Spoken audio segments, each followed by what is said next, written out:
Rise and Shine Legends. This is Radhika. இந்த வீடியோல என்ன பார்க்க போறோம் அப்படினா Class 12 Maths NCERT Syllabus Chapter 7 Integrals. இதுல Exercise 7.3 பார்க்க போறோம். Choose the correct answer.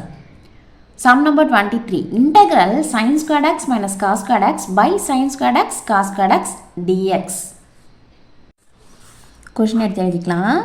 Integral sin squared x minus cos squared x by sin squared x cos squared x dx. ஓகேவா?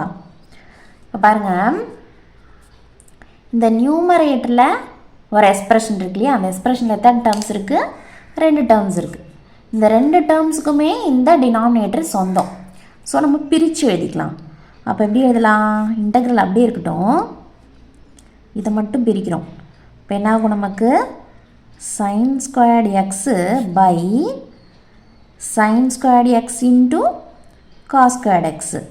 சென்டரில் என்ன இருக்குது? மைனஸ் இருக்குது. ஸோ அந்த மைனஸ் இதில் போட்டுக்கோங்க. cos squared x by sin squared x cos squared x dx. ஓகேவா?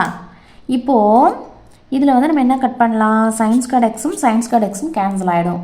அதே மாதிரி இதில் cos squared xம் cos squared xம் கேன்சல் ஆகிடும். ரிமைண்ட் நமக்கு என்ன இருக்கும்? Integral 1 by cos squared x minus 1 by sin squared x இருக்கும். கரெக்டா? இங்கே dx இருக்குது. இப்போ நெக்ஸ்ட் இது எப்படி எழுதலாம்? 1 by cos squared xனால் என்னது? secant squared x, ரைட்டா? சென்டரில் minus 1 by sin squared x cosecant squared x அப்படின்னு சொல்லுவோம். ஓகேவா? புரியுதாப்பா இது வரைக்கும்? Let I which is equal to அப்படின்னு எழுதிக்கோங்க. இதை இன்டெக்ரல் இந்த function dx.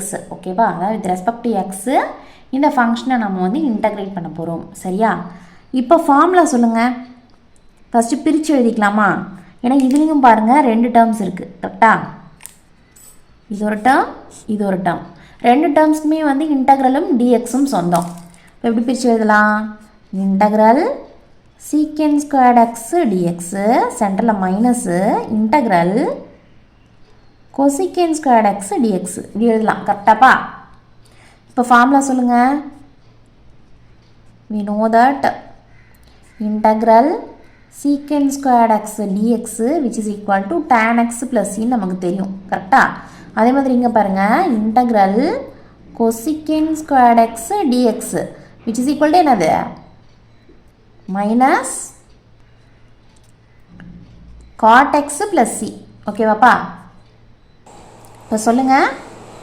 implies I which is equal to integral secant squared x dx tan x plus c சொல்லுவோம். இன்டெக்ரல் கான்ஸ்டண்ட்டை கடைசியாக எழுதிக்கலாம். ஸோ tan x மட்டும் எழுதிக்கோங்க. இங்கே சென்டரில் மைனஸ் இருக்குது. இந்த cosecant squared x இன்டெகிரேட் பண்ணோன்னா minus cot x. So bracket open பண்ணிவிட்டு மைனஸ் cot xன்னு எழுதுங்க. சரியா?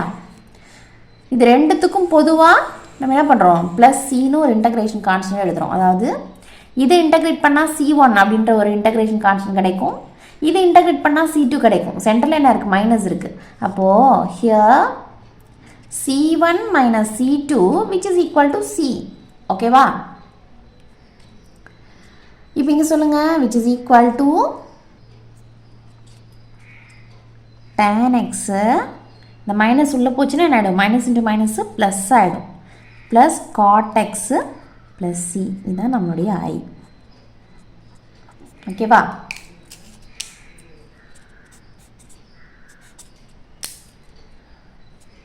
நமக்கு இது எப்படி கேட்டிருக்காங்க? சூஸ் தி கரெக்ட் ஆன்சரில் தான் கேட்டிருக்காங்க. சரியா? 1 மார்க்கில் வரும் இது. ஓகேவா? அதில் ஆப்ஷன்ஸ் இருக்குது, 4 ஆப்ஷன்ஸ் இருக்குது.